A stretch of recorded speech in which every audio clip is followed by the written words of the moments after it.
السلام علیکم ورحمۃ اللہ وبرکاتہ۔ حضرات، میں نے سلام کیا، سلام کا جواب سلام میں دیں۔ السلام علیکم ورحمۃ اللہ وبرکاتہ۔ الحمد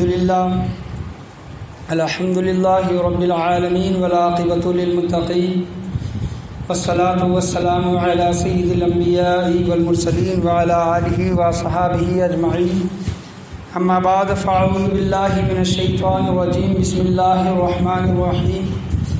وَيُطْعِمُونَ الطَّعَامَ عَلَى حُبِّهِ مِسْكِينًا وَيَتِيمًا وَأَسِيرًا إِنَّمَا نُطْعِمُكُمْ لِوَجْهِ اللَّهِ لَا نُرِيدُ مِنْكُمْ جَزَاءً وَلَا شُكُورًا۔ صدق اللہ مولانا رسولہ النبی الامین المکین الکریم وعلی آلہ شاہدین و شاکرین والحمد للہ رب العالمین۔ تقریر کا آغاز کرنے سے پہلے بہتر اور مناسب ہے کہ ہم اور آپ مل کر اپنے غلامی کا ثبوت دیتے ہوئے گنبد خضراء میں آرام فرمانے والے آقا، لمبے لمبے ہاتھوں سے بھیک دینے والے داتا جناب احمد مجتبیٰ محمد مصطفیٰ صلی اللہ علیہ وسلم کی بارگاہ گوہر بار میں درود و سلام کا ہدیہ نثار کریں۔ پڑی باواز بلند اللہم صلی علی سیدنا و مولانا محمد وبارک سلیم صلی علیہ الصلاۃ والسلام علیک یا رسول اللہ صلی اللہ علیہ وسلم۔ اور ایک مرتبہ بلند آواز سے نبی اور آل نبی کی بارگاہ میں درود و سلام کا ہدیہ نثار کریں۔ اللہم صلی علی سیدنا و مولانا محمد وبارک سلیم صلی علیہ الصلاۃ والسلام علیک یا رسول اللہ صلی اللہ تعالی علیہ وسلم۔ خطبے کے بعد میں نے جس آیت کریمہ کا شرف حاصل کیا، اللہ تبارک و تعالی سورہ دہر 29واں پارہ 29 میں ارشاد فرماتا ہے، وَيُطْعِمُونَ الطَّعَامَ عَلَى حُبِّهِ مِسْكِينًا وَيَتِيمًا وَأَسِيرًا، یعنی یہ وہ لوگ ہیں جو اللہ کے لیے یتیموں کو، مسکینوں کو اور قیدیوں کو کھانا کھلاتے ہیں، اور کھانا کھلانے کے بعد ان کا جواباً یہ کہنا ہوتا ہے، یہ کہتے ہیں انما نطعمکم لوجہ اللہ، یعنی ہم اللہ تبارک و تعالیٰ کے لیے کھانا کھلا رہے ہیں۔ لا نريد منکم جزاء ولا شکورا، تم اس کی جزا ہمیں کچھ نہ دو، یعنی جس کو جو کوئی بھی کھلا رہا ہے اس کی جزا، اس کا بدلہ ہمیں کچھ بھی نہ دو، اور اس کے بدلے میں تم شکریہ بھی ادا نہ کرو۔ لا نريد منکم جزاء ولا شکورا۔ اور یہ آیت خصوصاً بالخصوص اہل بیت اطہار رضوان اللہ علیہم اجمعین، حضرت علی المرتضیٰ، حضرت فاطمۃ الزہراء، حضرت کنیزہ ان کی جو غلام تھی، خادمہ تھی، فضہ، اور رضی اللہ تعالی علیہم اجمعین کے شان میں یہ آیت نازل ہوئی۔ سورہ دہر کی آیت یہ اہل بیت اطہار کے شان میں نازل ہوئی۔ شان نزول اس آیت کا، حضرت امام حسن و حضرت امام حسین اور رضی اللہ تعالیٰ علیہم اجمعین بیمار پڑ گئے، اور ایسے بیمار کہ آپ کو جلدی شفا نہیں ملی، امام حسن و حسین رضی اللہ تعالیٰ علیہم اجمعین۔ یہ سورہ دہر کی آیت ہے، اور اس آیت کا شان نزول یہ علماء کرام، مفسران کرام یہ بیان کرتے ہیں کہ سخت بیمار پڑ گئے دونوں شہزادے، اور حضرت علی المرتضیٰ، حضرت فاطمہ، حضرت ان کی جو خادمہ تھی فضہ رضی اللہ تعالیٰ علیہ اجمعین نے ایک منت مانگی، نظر مانگی کہ ہمارے شہزادے حضرت امام حسن و امام حسین اگر ٹھیک ہو جائے تو ہم مسلسل 3 روزے رکھیں گے، اور امام حسن و حسین ٹھیک ہو گئے، یعنی انہیں شفا مل گئی اللہ تبارک و تعالیٰ کی بارگاہ سے، اللہ کی عطا سے۔ تو حضرت علی رضی اللہ تعالیٰ عنہ ایک یہودی کے پاس جا کر 3 صاع، یعنی ایک پیمانہ ہوتا ہے، جو لے کر آئے، اور انہوں نے تینوں مل کر، ان کی خادمہ حضرت علی اور حضرت فاطمہ رضی اللہ تعالیٰ عنہ اجمعین تینوں نے مل کر صبح سحری کی، اور رات میں مطلب افطاری کے وقت شام میں روزہ چھوڑنے کے لیے بیٹھ گئے۔ روزہ چھوڑنے کے لیے بیٹھے تو اتنے میں سے ایک آواز آئی کہ میں مسکین ہوں، غریب ہوں، مسکین ہوں، مجھے کھانا عطا کریں، بہت دنوں سے میں نے کھانا نہیں کھایا۔ تو افطاری کے لیے بیٹھے تھے، تو وہ تمام کے تمام تینوں جو روٹیاں جو بنائی تھی وہ مسکین کو دے دی، اور اسی طرح پانی سے روزہ کھولا، پانی سے روزہ افطاری کی پانی سے، اور دوسرے دن پھر صبح روزہ رکھا سحری کی، اور شام میں پھر افطاری کے لیے جب بیٹھے دوسرے دن تو کوئی یتیم آیا اور کہنے لگا کہ میں یتیم ہوں، میرا کوئی پرورش کرنے والا کوئی نہیں، اے اہل بیت اطہار، اے نبی کے گھر والوں مجھے کھانا عطا کرو۔ تو دوسرے دن بھوکے ہیں کون؟ حضرت علی، حضرت فاطمہ، حضرت فضا رضی اللہ تعالیٰ عنہم اجمعین، دوسرے دن بھوکے ہیں۔ لیکن یتیم نے جب آواز لگائی حضور صلی اللہ علیہ وسلم کے گھر والوں کے سامنے تو وہ جو کی روٹیاں جو بنائی تھی وہ بھی دے دی دوسرے دن، اور اسی طرح دوسرے دن کنٹینیو مسلسل پانی سے روزہ کھولا، پانی پی کر روزہ چھوڑا۔ اور جب تیسرے دن جب افطاری کے لیے بیٹھے تو وہاں سے ایک قیدی اسیرہ اس کا ذکر آیا ہے، انما ویطعمون الطعام علی حبہ مسکینا ویتیما واسیرا، مسکین، یتیم اور اسیر، یہ تین کا ذکر قرآن مجید فرقان حمید میں آیا ہے۔ تو قیدی آیا اور کہنے لگا کہ میں قیدی ہوں، بہت دنوں سے کچھ نہیں کھایا تو مجھے کھانا عطا کریں۔ تو تیسرے دن بھی وہ نبی کے گھر والوں نے اس قیدی کو کھانا عطا کیا اور اسی طرح پانی سے روزہ چھوڑا۔ تو جب کوئی کچھ دیتا ہے تو اس کے بدلے میں ہم کیا کہتے ہیں؟ شکریہ، آپ کا شکریہ، جزاک اللہ کہتے ہیں۔ تو نبی کے گھر والوں نے ان لوگوں کا شکریہ بھی نہیں لیا، بلکہ یہ کہا انما نطعمکم لوجہ اللہ لا نرید منکم جزاء ولا شکورا، ہم جو کوئی بھی کام کرتے ہیں یا پھر تمہیں کھانا دے رہے ہیں وہ صرف اور صرف اللہ کو راضی کرنے کے لیے دے رہے ہیں، تم ہمیں اس کا بدلہ نہ دو، دنیا میں اس کا بدلہ، اے یتیم، اے مسکین، اے قیدی، اس کا بدلہ نہ دو، اس کا بدلہ بروز محشر ہم اللہ کی بارگاہ سے لیں گے۔ سبحان اللہ، لا نرید منکم، اس کا کوئی بدلہ نہ دو، جزاء ولا شکورا، تم اس کے بدلے میں ہمارا شکریہ ادا بھی نہ کرو۔ سبحان اللہ، کتنا مقام، وہ مرتبہ ان کا بالا تھا کہ جن کو کھانا عطا کر رہے ہیں خود بھوکے ہیں، 3 دن سے خود بھوکے ہیں۔ نبی کے گھر کا حال ایسا ہوتا تھا کہ خود حضور صلی اللہ علیہ وسلم اور نبی کے گھر والے اور ایسے بہت سے صحابہ کرام تھے کہ جن کو 3 دن تک کھانا نہیں ملتا تھا، فاقہ کش زندگی گزارتے تھے، فاقے کی زندگی گزارتے تھے نبی اور نبی کے گھر والے۔ تو بھوکے رہ کر لوگوں کو کھانا دے رہے ہیں، تو شاعر کہتا ہے رہ کے فاقوں میں غریبوں کو کھلانے والے، کیا فاقے میں، فاقہ کا مطلب یہ ہوتا ہے کہ دن بھر بھوکا رہنا، دوسرے دن پھر بھوکا رہنا، اس کو فاقہ کہتے ہیں۔ شاعر کہتا ہے رہ کے فاقوں میں غریبوں کو کھلانے والے ایسے ہوتے ہیں محمد کے گھر آنے والے۔ سبحان اللہ، ان کے گھر میں خود کھانے کے لیے اناج نہیں ہوتا۔ حضرت علی رضی اللہ تعالیٰ عنہ جو یہودی سے جو لے کر آئے تھے وہ بھی ادھار لے کر آئے تھے، اتنی گھر کی ایسی خستہ حالت تھی، لیکن اس کے باوجود بھی اگر کوئی گھر پر مانگنے آتا تو اسے خالی ہاتھ نہیں لوٹاتے بلکہ کچھ نہ کچھ اسے عطا کر کے وہاں سے اس کو روانہ کرتے۔ تو اللہ کو یہ اہل بیت اطہار کی شان اتنی پسند آئی کہ اللہ تبارک و تعالیٰ نے سورہ دہر میں ان لوگوں کا ذکر فرمایا۔ سبحان اللہ، اللہ ذکر فرمائے تو ان کا مقام و مرتبہ کیا ہوگا، اور قیامت تک جب تک قرآن ہے ان کا ذکر ہوتا رہے گا، ان کا ذکر، یہ آیتیں پڑھی جاتی رہیں گی۔ اللہ تبارک و تعالیٰ فرماتا ہے وَيُطْعِمُونَ الطَّعَامَ عَلَىٰ حُبِّهِ يَتِيمًا وَعَلَىٰ حُبِّهِ مِسْكِينًا وَيَتِيمًا وَأَسِيرًا، یہ لوگ میری محبت میں، اللہ کی محبت میں یتیموں کو، مسکینوں کو، قیدیوں کو کھانا کھلاتے ہیں۔ یتیم، مسکین اور قیدی کھانا لینے کے بعد جب ان کا شکریہ ادا کرتے ہیں یا پھر کوئی بدلہ دیتے ہیں تو وہ بدلہ نہیں لیتے بلکہ کہتے ہیں انما نطعمکم لوجہ اللہ لا نرید منکم جزاء ولا شکورا، تم اس کے بدلے میں ہمیں کوئی بدلہ نہ دو، اس کام میں، اس اجر میں، اس عمل میں ہمیں کوئی بدلہ نہ دو، اس عمل میں ہمارا شکریہ تک ادا نہ کرو، اس کا بدلہ ہم اللہ کی بارگاہ سے چاہیں گے۔ تو آج جس ہستی کا مقام و مرتبہ بیان کرنے کے لیے میں کھڑا ہوا ہوں وہ خاتون جنت حضرت فاطمۃ الزہرا رضی اللہ تعالی عنہا، یہ حضور صلی اللہ تعالی علیہ وسلم کی لخت جگر، دل کا ٹکڑا۔ حضور صلی اللہ علیہ وسلم نے کہا کہ میرا جز فاطمہ ہے، سبحان اللہ، میرے دل کا ٹکڑا فاطمہ ہے، میرا دل کا چین فاطمہ ہے۔ حضور صلی اللہ تعالیٰ علیہ وسلم حضرت فاطمہ سے اتنی شدید محبت کرتے کہ راوی کہتے ہیں کہ جب حضور صلی اللہ علیہ وسلم جب کبھی سفر کے لیے نکلتے تو تمام لوگوں سے ملاقات کرتے، کتنے؟ تمام لوگ، جتنے بھی گھر والے ہیں تمام لوگوں سے ملاقات کرتے، سب سے آخری ملاقات جس سے کرتے وہ حضرت فاطمہ ہوتی، سبحان اللہ۔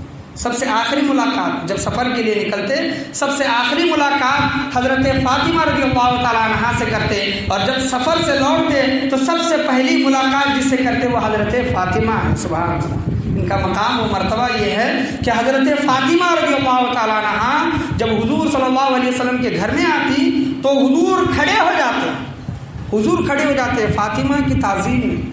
آج یہ لوگ آج ہمیں بیٹی کا درس دیتے ہیں کہ بیٹی پڑھاؤ، بیٹی لکھاؤ، بیٹی کی تعظیم کرو، لیکن میرے نبی نے 1450 سال پہلے یہ درس دیا۔ وہ زمانہ بیٹی کو زندہ دفن کیا جاتا تھا، اور جمائی بنانا کسی کو پسند نہیں تھا کہ کوئی میرا جمائی بنے، یعنی بیٹی کو اس وجہ سے، اور بیٹی پیدا ہو گئی، غریبی آئی، مفلسی آئی، خرچ آ گیا، اس وجہ سے بیٹی کو دفنایا جاتا تھا۔ اس وقت نبی نے یہ درس دیا کہ جب کبھی ان کی بیٹی آتی حضور صلی اللہ علیہ وسلم ان کی تعظیم کے لیے کھڑے ہو جاتے، حضرت فاطمہ رضی اللہ تعالی عنہا کی تعظیم کے لیے کھڑے جاتے اور اپنی جگہ پر اپنی بیٹی کو بٹھاتے۔ آج پوری دنیا کھڑے ہو کر یا نبی سلام علیکہ، یا حبیب سلام علیکہ یہ ترانے گاتی ہے اور تا قیامت تک گاتے رہیں گی، لیکن وہ ہستی جن کے لیے ہم صلاۃ و سلام پڑھ رہے ہیں وہ ہستی اپنی بیٹی کے لیے کھڑی ہو رہی ہے، تو ان کا مقام و مرتبہ کیا ہوگا اس حدیث سے اور ان روایات سے پتہ لگایا جا سکتا ہے۔ پڑھیے ایک مرتبہ درود شریف، اللہم صلی علی سیدنا و مولانا محمد و بارک وسلم صلی اللہ علیہ الصلاۃ والسلام علیک یا رسول اللہ صلی اللہ تعالی علیہ وسلم۔ تو حضور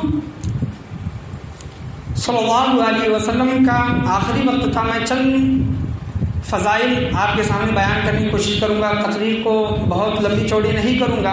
حضور صلی اللہ علیہ وسلم کا ظاہری وصال آخری وقت تھا، اور حضرت فاطمہ رضی اللہ تعالیٰ عنہ اپنے بابا جان سے ملاقات کے لیے آئی، اور حضرت فاطمہ رضی اللہ تعالیٰ عنہ کو جب حضور نے دیکھا تو اپنی بیٹی کو قریب بلایا اور کانوں میں کچھ کہا۔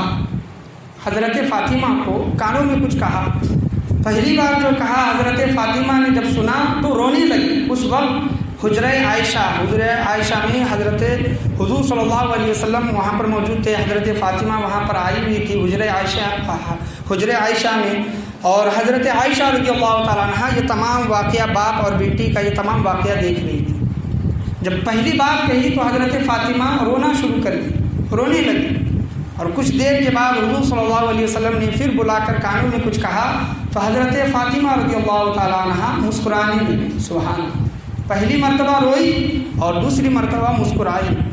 حضرت عائشہ رضی اللہ تعالیٰ عنہ کے دل میں کشمکش پیدا ہوئی کہ باپ بیٹی کے بیچ میں کیا باتیں ہوئی، یہ میں بھی تو جانوں۔ تو جب انہوں نے پوچھا تو اس وقت تو نہیں بتایا، حضرت فاطمہ نے اس وقت حضرت عائشہ کو نہیں بتایا، لیکن کچھ دن گزرنے کے بعد حضرت عائشہ رضی اللہ تعالیٰ عنہ نے حضرت فاطمہ سے پوچھا کہ جب آپ اپنے بابا کے پاس آئی تھی، ان کے ظاہری وصال کا آخری وقت تھا، اس وقت حضور صلی اللہ علیہ وسلم نے آپ کے بابا جان نے آپ کے کانوں میں کچھ کہا پہلی مرتبہ، اور آپ وہ سن کر رونے لگی، اس کی کیا وجہ ہے، وہ کیا بات کہی تھی؟ تو حضرت فاطمہ رضی اللہ تعالیٰ عنہ کہتی ہیں کہ میرے بابا جان نے کہا کہ آئے فاطمہ، اس وقت جبرائیل رمضان المبارک میں میرے پاس آئے اور مجھ سے 2 مرتبہ قرآن کریم فرقان حمید کا دور کرایا، یعنی رمضان المبارک کے مہینے میں حضرت جبرائیل امین حضور صلی اللہ علیہ وسلم کے پاس آتے اور حضور صلی اللہ علیہ وسلم پورے قرآن کا ایک دور فرماتے، حضرت جبرائیل امین کے پاس پورے قرآن کا ایک دور فرماتے۔ حضور نے فرمایا کہ فاطمہ اس بار جبرائیل رمضان المبارک کے مہینے میں آئے اور 2 مرتبہ قرآن کریم فرقان حمید کا دور کرایا۔ تو حضرت فاطمہ کا ذہن اور دور اندیشی دیکھیے کہ حضرت فاطمہ سمجھ گئی کہ میرے بابا کا وصال کا وقت قریب ہے، اللہ اکبر۔ حضرت فاطمہ سمجھ گئی کہ جس کو میں جی جان سے چاہتی ہوں، میرے بابا جان کا آخری وقت قریب ہے، میں سمجھ گئی اور رونے لگی کہ میرے بابا دنیا میں مجھ سے جدا ہوں گے، ان کی محبت میں میں رونے لگی۔ اور میرے بابا نے پھر دوبارہ مجھے بلایا اور کہا کہ اے بیٹی فاطمہ خوش ہو، اے بیٹی فاطمہ خوش ہو، 2 چیزیں راویوں نے بیان کی ہے، حضور نے فرمایا اے بیٹی فاطمہ خوش ہو جاؤ، اللہ نے تمہیں جنتی عورتوں کی سردار بنایا ہے، جنت کی عورتوں کی تمہیں سردار بنایا ہے۔ اور اے فاطمہ اس دنیا میں جو جا رہا ہوں، جنت میں سب سے پہلے ملاقات میرے گھر والوں میں تم کرو گی۔ سبحان اللہ، جنت میں گھر والوں میں سب سے پہلی ملاقات تم کرو گی۔ تو حضرت فاطمہ رضی اللہ تعالیٰ عنہ خوش ہو گئی، خوشی میں جھومنے لگی، مسرت ان کے چہرے پر فرات آئی، اور وہ سمجھ گئی کہ حضور صلی اللہ علیہ وسلم کے وصال کے بعد گھر والوں میں سب سے پہلے جس کا وصال ہوگا وہ میرا ہوگا، یعنی میں اپنے بابا جان سے ملوں گی۔ تو حضور صلی اللہ علیہ وسلم کا جب ظاہری وصال ہوا تو حضرت فاطمہ رضی اللہ تعالیٰ عنہ ہمیشہ بے قرار رہتی، اپنی بابا جان کی محبت میں ہمیشہ بے قرار محبت، روتے رہتی، تڑپتے رہتی، اور حضور صلی اللہ علیہ وسلم کو ہمیشہ یاد کرتے رہتی۔ اور حضور صلی اللہ علیہ وسلم نے اس دنیا میں جانے سے پہلے انہیں بشارت خوشخبری دی کہ اے فاطمہ میری جدائی میں تم نہ رونا، اس دنیا میں سب سے پہلے تم مجھ سے ملاقات کرو گی، جنت میں گھر والوں میں سب سے پہلے تم مجھ سے ملاقات کرو گی۔ تو حضور صلی اللہ تعالیٰ علیہ وسلم نے انہیں شرف اور سعادت یہ نصیب عطا فرمائی۔ پڑھیے ایک مرتبہ درود شریف، اللہم صلی علی سیدنا و مولانا محمد و بارک وسلم علیہ، الصلاۃ والسلام علیک یا رسول اللہ صلی اللہ تعالیٰ علیہ وسلم۔ دوسری روایتوں میں حضور صلی اللہ علیہ وسلم نے فرمایا کہ حضرت فاطمہ، میری بیٹی فاطمہ جنتی عورتوں کی سردار ہیں۔ اس پر حضرت فاطمہ نے پوچھا کہ ابا جان پھر حضرت مریم علیہ السلام، حضرت عیسیٰ علیہ السلام کی ماں، ان کا مقام و مرتبہ جنت میں کیا ہوگا؟ تو حضور صلی اللہ علیہ وسلم نے کہا کہ مریم اپنی زمانے میں ان عورتوں کی سردار ہوگی، تم اپنے زمانوں میں اپنی عورتوں کی سردار ہوگی، جنتی عورتوں کی سردار ہوگی۔ یہ اس کا خلاصہ حضور صلی اللہ علیہ وسلم نے کر دیا۔ تو حضرت عائشہ صدیقہ رضی اللہ تعالیٰ عنہا ہو، حضرت خدیجۃ الکبریٰ رضی اللہ تعالیٰ عنہا ہو، حضرت فاطمہ الزہرا رضی اللہ تعالیٰ عنہا ہو، حضرت مریم علیہ السلام ہو، یہ بہت سے ایسی عورتیں ہیں جو جنت میں اپنے اپنے مقام پر فائز ہوں گی۔ اللہ تبارک و تعالیٰ انہیں مقام و مرتبہ وہ عطا کرے گا۔ حضور صلی اللہ تعالیٰ علیہ وسلم کی ایک واقعہ ان کی زندگی کا، اور حضرت فاطمہ رضی اللہ تعالیٰ عنہ اپنے بابا جان کی امت سے کس طرح محبت فرماتی۔ دو ہستیاں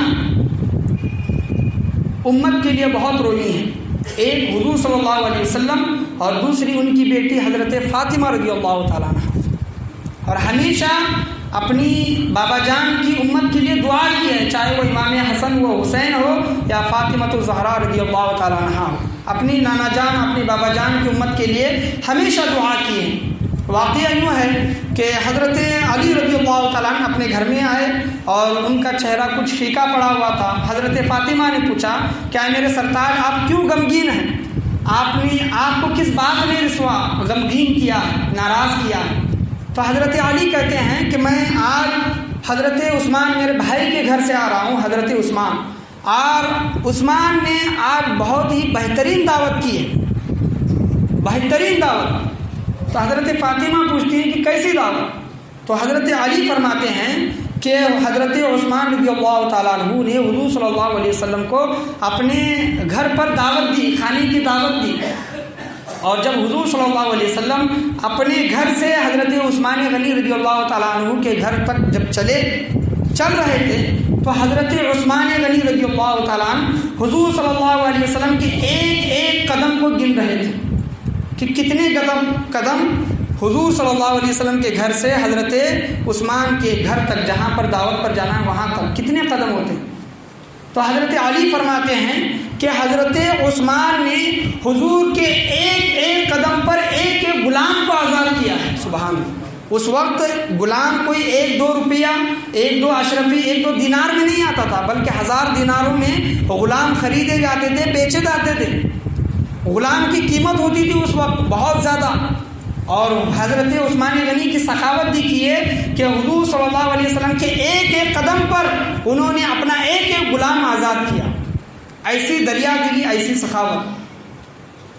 اور حضرت علی فرماتے ہیں کہ کاش اللہ تبارک و تعالی ہمیں وہ دولت عطا کرتا، اتنی دولت عطا کرتا تو ہم بھی حضور کی دعوت کرتے اور اسی طرح غلام آزاد کرتے۔ سبحان اللہ، اسی طرح غلام آزاد کرتے۔ فاطمہ رضی اللہ تعالیٰ عنہ سمجھ گئی اور کہنے لگی کہ میرے سرتاج، میرے شوہر، آپ بھی حضور صلی اللہ علیہ وسلم کو دعوت دیں جس طرح حضرت عثمان نے دی، ان کو گھر پر بلائیں۔ حضرت علی کہتے ہیں گھر میں کچھ نہیں ہے کھانے کے لیے، بلائیں آپ۔ جب حضور صلی اللہ علیہ وسلم کے پاس حضرت علی پہنچے اور کہنے لگے کہ آپ کی بیٹی نے آپ کے لیے دعوت کی ہے، تو حضور صلی اللہ علیہ وسلم حضرت فاطمہ کے گھر اکیلے نہیں آئے، بلکہ کہا کہ صحابہ چلو علی کے گھر میں دعوت ہے، فاطمہ نے بلایا ہے، فاطمہ کے گھر میں دعوت ہے۔ اکیلے نہیں بلکہ صحابہ کرام کے مجمع کے ساتھ حضور صلی اللہ علیہ وسلم حضرت فاطمہ رضی اللہ تعالیٰ عنہ کے گھر میں پہنچے تو حضرت فاطمہ چولہے پر ہانڈیاں رکھ دی، کھانے کے لیے کچھ بھی نہیں ہے، ان کے خود کو کھانے کے لیے گھر میں کچھ نہیں ہے، لیکن حضور صلی اللہ علیہ وسلم کو دعوت دی۔ بھروسہ کس پر تھا؟ اللہ پر تھا۔ توکل کس پر تھا؟ اللہ پر تھا۔ بھروسہ کس ذات پر تھا؟ اللہ تبارک و تعالیٰ کی ذات پر بھروسہ تھا۔ یہ ایسی ہستیاں تھیں جو اللہ تبارک و تعالیٰ پر ہمیشہ بھروسہ کیا کرتی۔ آج ہمارے اندر جو کمیاں ہیں اور جو کوئی مشکلیں ہیں، مصیبتیں، یہ کیا ہیں؟ اللہ تبارک و تعالیٰ پر ہمارا توکل کم ہو گیا ہے، بھروسہ کم ہو گیا ہے۔ آج ہم اللہ پر بھروسہ نہیں کرتے جس طرح بھروسہ کرنے کا حق ہے۔ حضرت فاطمہ چولہے پر ہانڈیاں رکھ دیتی ہیں اور سجدے میں گر جاتی ہیں اور کہتی ہیں کہ باری تعالیٰ، اے اللہ تبارک و تعالیٰ، فاطمہ نے تیرے محبوب اور تیرے ساتھیوں کی دعوت کی ہے، اے باری تعالیٰ فاطمہ کے لاج کو رکھ لینا، فاطمہ کے آبرو کو رکھ لینا۔ اور وہاں پر اللہ تبارک و تعالیٰ سجدے میں گری ہوئی فاطمہ رضی اللہ تعالیٰ عنہ کی دعا کو سن لیتا ہے اور جنت سے کھانا اتارتا ہے۔ صحابہ کرام اور حضور صلی اللہ علیہ وسلم کے ساتھیوں کو جنت سے کھانا اتارتا ہے۔ جب حضور صلی اللہ علیہ وسلم بیٹھتے ہیں اور صحابہ کرام بیٹھ کر کھانا کھاتے ہیں تو وہ کھانے میں عجیب مزہ ہوتا ہے، ایسا مزہ جو دنیا میں نہیں ملتا۔ صحابہ کرام پریشان کہ یہ ایسا کھانا ہم نے دنیا میں کبھی بھی نہیں کھایا، لیکن غیب داں حضور صلی اللہ علیہ وسلم تو جاننے والے ہیں۔ حضور صلی اللہ علیہ وسلم نے کہا کہ اے صحابہ، یہ جو کھانا کھا رہے ہو یہ دنیا کا کھانا نہیں بلکہ جنت کا کھانا ہے۔ میری فاطمہ کی دعا سے اللہ تبارک و تعالیٰ نے وہ کھانا جنت سے اتارا ہے، جنت سے۔ اور فاطمہ رضی اللہ تعالیٰ نے ایک دعا کی تھی، اے باری تعالیٰ، جس طرح تو حضرت مریم علیہ السلام کو بے موسم پھل عطا کرتا تھا، اسی طرح مجھے کھانا جنت سے عطا فرما، کھانا غذا عطا فرما۔ تو حضور صلی اللہ تعالیٰ علیہ وسلم کی اس بیٹی کی دعا کو اللہ نے قبول فرمایا اور جنت سے کھانا اتارا۔ اور جب کھانا کھا چکے تو وہ وعدہ جو حضرت عثمان غنی رضی اللہ تعالیٰ عنہ نے ایک ایک قدم پر حضور کے ایک ایک قدم پر ایک ایک غلام کو آزاد کیا تھا، وہ وعدہ ابھی باقی تھا، وہ عمل ابھی باقی تھا۔ جب کھانا مکمل ہو چکا، حضرت فاطمہ رضی اللہ تعالیٰ عنہ دوبارہ سجدے میں جاتی ہے اور کہتی ہیں کہ باری تعالیٰ، فاطمہ کے پاس، علی کے پاس اتنی مال و دولت نہیں ہے کہ حضور کے ایک ایک قدم پر ایک ایک غلام کو آزاد کر سکوں۔ اے باری تعالیٰ، بروز محشر، بروز قیامت اللہ تبارک و تعالیٰ سے دعا کرتی ہیں کہ میرے بابا کے ایک ایک قدم کے بدلے حضور صلی اللہ تعالیٰ علیہ وسلم کی امت کے گناہ کو معاف فرمانا اور ان کی بخشش و مغفرت فرمانا۔ دعا کرتی ہیں سجدے میں۔ مانگا بھی تو کیا مانگا؟ حضور صلی اللہ تعالیٰ علیہ وسلم کی امت کے لیے مانگا۔ امت ان کے احسانات کو نہیں بھول سکتی، ان کے جو قربانیاں ہیں ان کے قربانیوں کو نہیں بھول سکتی۔ میرے نانا جان، میرے بابا جان کی امت کی بخشش و مغفرت فرمانا، یہ دعا سجدے میں کرتی ہیں۔ اور حضور صلی اللہ تعالیٰ علیہ وسلم کی بارگاہ میں حضرت جبرائیل امین اترتے ہیں اور کہتے ہیں کہ یا رسول اللہ صلی اللہ تعالیٰ علیہ وسلم، حضرت فاطمۃ الزہرا رضی اللہ تعالیٰ عنہ آپ کی بیٹی نے دعا مانگی ہے کہ ایک ایک قدم پر بروز محشر، بروز قیامت امت محمدی کی بخشش و مغفرت فرمانا۔ اللہ تبارک و تعالیٰ فرماتا ہے یا رسول اللہ صلی اللہ علیہ وسلم، آپ کے ایک ایک قدم پر بروز محشر، بروز قیامت ایک ایک ہزار گنہگار امتیوں کی بخشش و مغفرت فرمائے گا، ایک ایک ہزار امتیوں کی بخشش و مغفرت فرمائے گا۔ یہ حضرت فاطمہ رضی اللہ تعالیٰ عنہ کا دعا کا اثر ہے۔ اور جب کبھی بھی اللہ کو راضی کرنا ہو اور اللہ سے مانگنا ہو تو فوراً سجدے میں گر جایا کرے۔ سجدے میں جو ہمیں ملتا ہے وہ کہیں اور نہیں ملتا۔ صحابہ کرام کا عمل دیکھیے، حضور صلی اللہ علیہ وسلم کا عمل دیکھیے، خود حضرت فاطمہ زہرا رضی اللہ تعالیٰ عنہا کا عمل دیکھیے، جب کبھی بھی اللہ سے کچھ مانگنا ہوتا تو فوراً سجدے میں گر جاتی اور سجدے کی حالت میں اللہ تبارک و تعالیٰ کی بارگاہ میں مانگا کرتی۔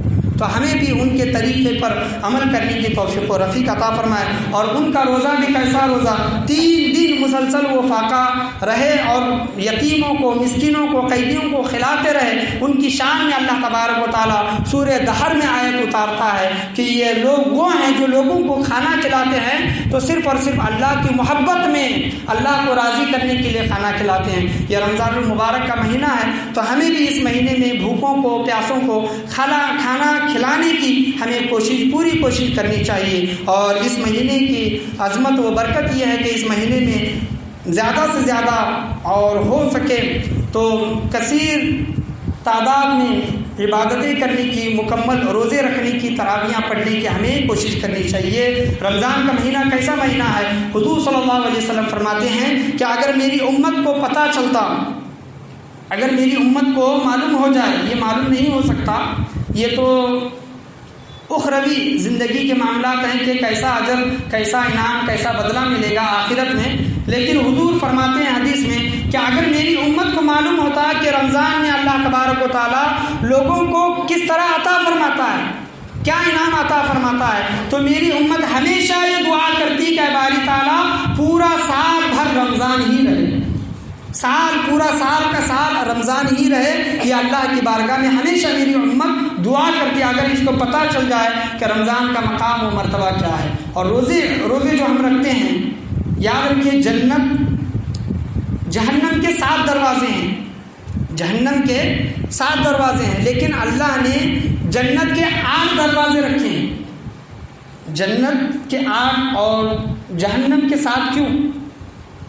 جنت کے 8 دروازوں میں سے ایک دروازہ ہے باب ریان، 8 دروازہ، ایک دروازہ ہے باب ریان، اس دروازے سے صرف اور صرف روزے دار ہی گزریں گے، کوئی وی آئی پی نہیں گزرے گا، بلکہ جو اللہ کے لیے روزہ رکھے گا بروز محشر اللہ تبارک و تعالیٰ اس کو اس دروازے سے گزارے گا جس کا نام باب ریان ہے۔ تو اس وجہ سے اللہ تبارک و تعالیٰ نے خاص ایک دروازہ جنت میں روزے داروں کے لیے بنایا ہے۔ تو روزے دار جو روزہ رکھتے ہیں تو انعام و اکرام اللہ تبارک و تعالیٰ سے یہ ملتا ہے کہ اللہ تبارک و تعالیٰ اس کو بروز محشر، بروز قیامت باب ریان سے گزارے گا۔ اور جو کوئی شخص، انسان اللہ تبارک و تعالیٰ کے لیے روزہ رکھتا ہے تو اللہ تبارک و تعالیٰ جہنم کی آگ کو، اس انسان کے لیے جہنم کی آگ کو 70 سال کے مصافحت کے لیے دور فرما دیتا ہے، یعنی 70 سال کا جتنا عرصہ ہے، لمبائی ہے، اللہ تبارک و تعالیٰ جہنم کی آگ کو اتنا دور کر دیتا ہے اس انسان سے۔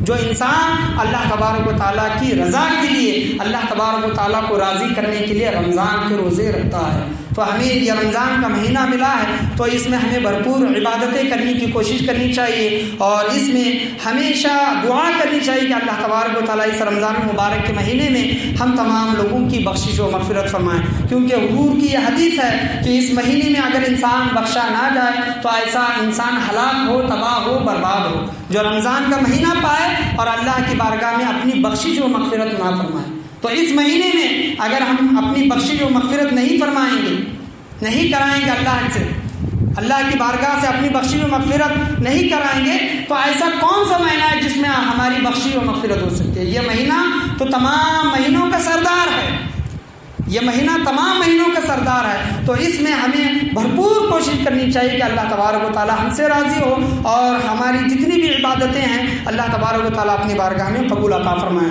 جتنے بھی لوگ روزہ رکھ رہے ہیں، تراویح پڑھ رہے ہیں اور اعتکاف کی نیت کیے ہوئے ہیں، اللہ تبارک و تعالیٰ تمام کے عملوں کو اپنی بارگاہ میں قبول عطا فرمائیں، روزوں کو قبول عطا فرمائیں اور نمازوں کو، عبادتوں کو، نفلی عبادتوں کو، تراویحوں کو قبول عطا فرمائیں۔ اللہ تبارک و تعالیٰ سے یہی دعا ہے کہ بولنے میں، سننے میں، سمجھنے میں کسی بھی قسم کی غلطی، کمی بیشی، کوتاہی، خامی ہوئی ہو، اللہ تبارک و تعالیٰ حضور صلی اللہ علیہ وسلم اور حضرت فاطمہ زہرا رضی اللہ تعالیٰ عنہا کے صدقے طفیل میں معاف عطا فرمائیں، بولنے اور سننے سے زیادہ عمل کرنے کی توفیق عطا فرمائیں۔ ہم تمام لوگوں کو حضور صلی اللہ علیہ وسلم، ان کی آل اولاد، حضرت فاطمۃ الزہرا رضی اللہ تعالیٰ عنہ اہل بیت اطہار کی محبت کے خیرات نصیب عطا فرمائیں، ان کے اسوہ حسنہ پر چلنے کی توفیق عطا فرمائیں۔ انہوں نے جو عمل کر کے دکھائے ہیں ان عملوں کی جھلک ہم تمام لوگوں کی زندگیوں میں بھی اللہ تبارک و تعالیٰ نصیب عطا فرمائیں۔ لا الہ الا اللہ محمد رسول اللہ صلی اللہ علیہ وسلم وآخر دعوانا الحمد للہ رب العالمین۔ جن لوگوں نے